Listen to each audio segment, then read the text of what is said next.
There's a moment that comes, often in the quiet hours, when you realize you're not quite sure where you're heading. The noise of the day falls away, and what's left is a strange, hollow ache.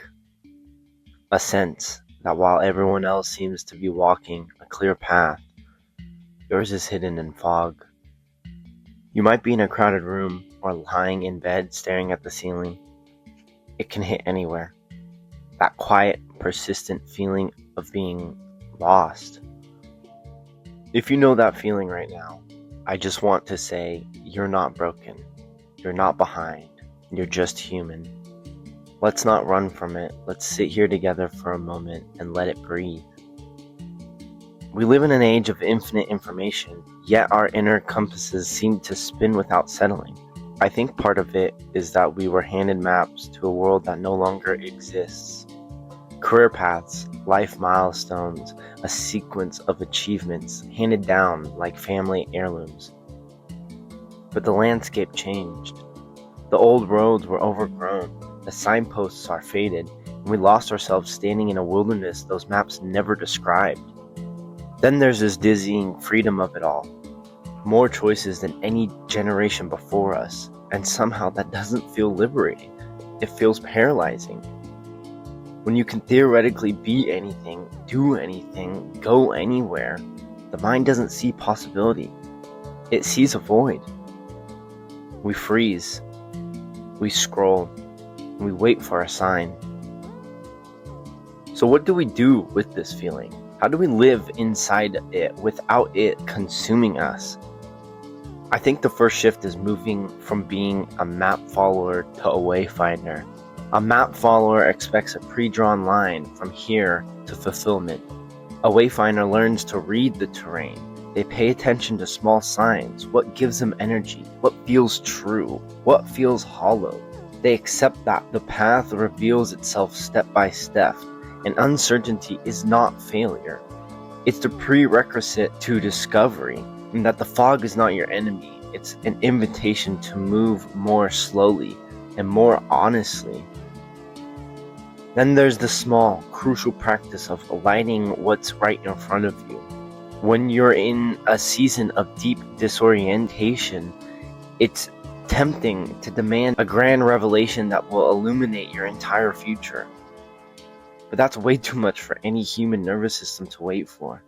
Instead, you light a candle, you do one tiny meaningful thing, you text a friend, you tidy your desk, you read a single poem, you step outside and feel the actual air on your skin. These small lights don't solve everything, but they show you the next few feet, and often that's all you need to keep moving on.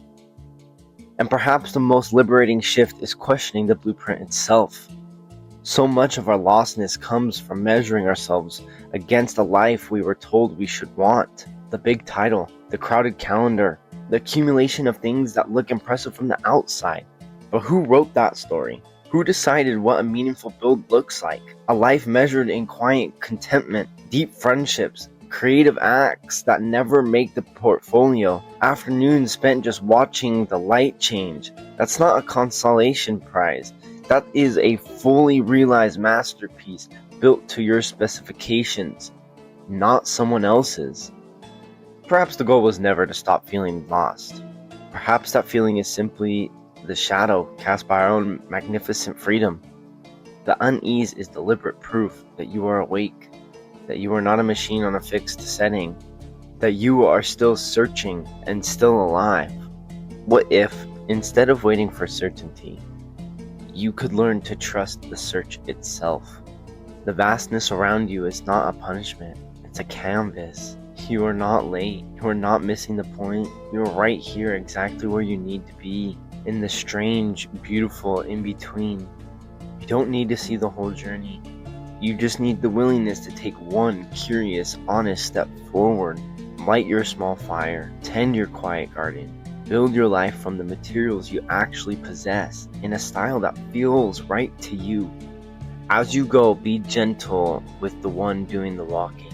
They are doing something brave, finding their own way in an unspeakably vast world without a map, guided by only small lights and slowly growing inner knowing.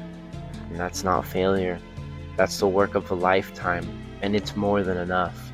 Keep going, not because you know the destination, but because the walking itself is where you become who you are. Thank you so much for watching, guys. I appreciate every single one of you. Stay tuned for next video, and I hope you guys have a great rest of your day. Thank you.